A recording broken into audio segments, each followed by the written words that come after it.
Peeter, kas sina tead, et Piret on olnud ka isa? Ja ma tean, jah, ta on olnud, 5 aastat on isa olnud ja väga hea isa on olnud, ta on minu meelest paljudele isadele eeskujuks. Ta oli vahepeal mu naaber isegi ja me käisime hästi tihedalt läbi, eriti tema naisega. Kuulsin sükest asja, et Piret olevat olnud 95–2000 aastal mees ja ta on täitsa nagu mees, oli mees ja ta oli täitsa isa. Siis päriselt või? Ta sai isaks, jah. Mul on tegelikult üks suur saladus, mida ma olen kandnud endas ikka nüüd juba päris kaua aega. Need aastad oligi 1995 kuni 2000 kuskil nii. Et nendel aastatel ma vahetasin vahepeal sugu. Ta ise väidab, et tal oli palju naisi, et igal lapsel peab olema ema. Ma räägin sellest viimasest naisest, kes tegelikult oli mees. Ma tahan midagi alati Eesti heaks teha, aga sel hetkel, olles sellises viljakas eas, ma tahtsin väga lapsi saada ja ma teadsin, et ma tahan endale palju lapsi. Aga naisena on see üpris keerukas, eriti kui sa tahad veel tööl käia.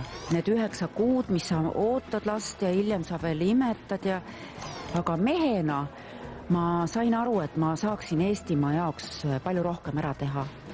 Ja ma kasutasin neid aastaid ka selleks nagu viljakalt.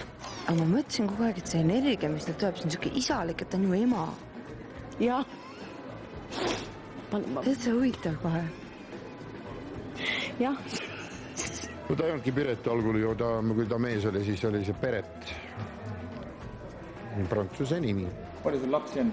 No ütleme, et tagasiside on mul üks 15-ga umbes. Ma tean ka, et kõigiga mul ei ole sidet, sest nende emad võib-olla leidsid kohe alguses endale kellegi teise.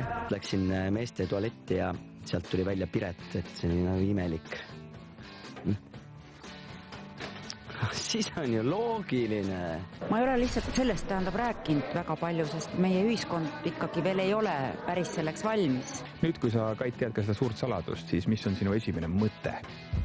Mul mõte on see, et kuidas ta nüüd niimoodi sealt järsku tagasi sai või et kui ränk operatsioon tal oli või mures tema pärast tegelikult. Ma muutsin oma soo tagasi, nii et ma lihtsalt vahepeal olin 5 aastat olin mees. Praegusel hetkel ma tõesti tahaksin teha sügava kummarduse nii isana kui ka naisena kõikidele emadele. Aitäh teile, et olete nii tublid.